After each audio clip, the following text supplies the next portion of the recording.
امام احمد بن حنبل مجتہد مطلق ہیں. ایک مرتبہ سفر پر جاتے ہیں, کسی جگہ مغرب کی نماز ادا کرتے ہیں, ارادہ کرتے ہیں ابھی یہاں آرام کروں گا, عشاء کی نماز کے بعد پھر سو جاؤں گا. ایک بابا جی آتے ہیں, انہوں نے کہا بابا باہر نکلو, میں نے مسجد کا دروازہ بند کرنا ہے. جس طرح یہاں پر بھی ہوتے ہیں نا مساجد میں, کمیٹی والے پریشان ہو جاتے ہیں کہ کون آ گیا, کیوں آ گیا, اس کو تنگ کر دیں. تو وہاں بھی ایک بابا تھا, اس بابے نے یہ نہیں جانا کہ احمد بن حنبل ہیں, اپنے وقت کے مجتہد مطلق ہیں, ہماری مسجد میں آئے ہوئے ہیں. وہ یہ سوشل میڈیا تو تھا ہی نہیں نا, کوئی پہچان لیتا کون سا بڑا بزرگ ہے.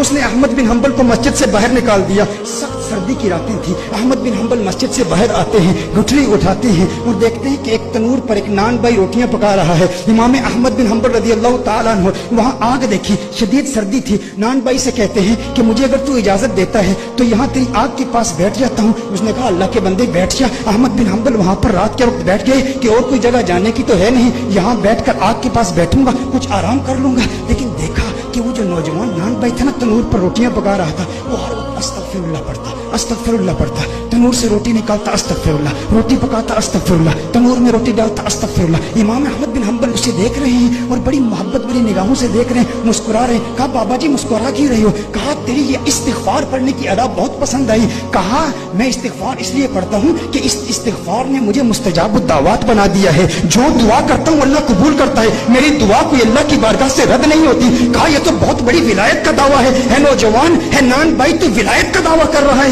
کہ تیری ہر دعا اللہ کی بارگاہ میں قبول ہوتی ہے, کوئی دعا رد نہیں ہوتی. کہا کوئی دعا رد نہیں ہوتی. کہا آج استغفار کیوں پڑھ رہا ہے؟ کہا بابا جی کیا بتاؤں, آج میری یہاں ڈیوٹی لگی ہے, میں نے سنا ایک مجتہد مطلق ہمارے علاقے میں آیا ہوا ہے, بہت بڑا بزرگ ہے. آج میری یہ تمنا ہے استغفار پڑھتا رہوں گا, اس کی زیارت کروں گا, لیکن میرا مالک مجھے جانے کی اجازت نہیں دے رہا. کہا کون ہے وہ بزرگ, کون ہے وہ عالم جس کی تو زیارت کرنا چاہتا ہے اور جس کی زیارت کا تمنائی بنے ہوئے تو استغفار پڑھ رہا ہے؟ کہا جانتے نہیں احمد بن حنبل ہمارے شہر میں آیا ہوا ہے, میرے دل میں بھی خواہش ہے اس کی زیارت کروں. کہا سینے سے لگ جا, تو واقعی مستجاب الدعوات ہے. دیکھتا نہیں احمد بن حنبل آج خود تیرے پاس آیا ہوا ہے.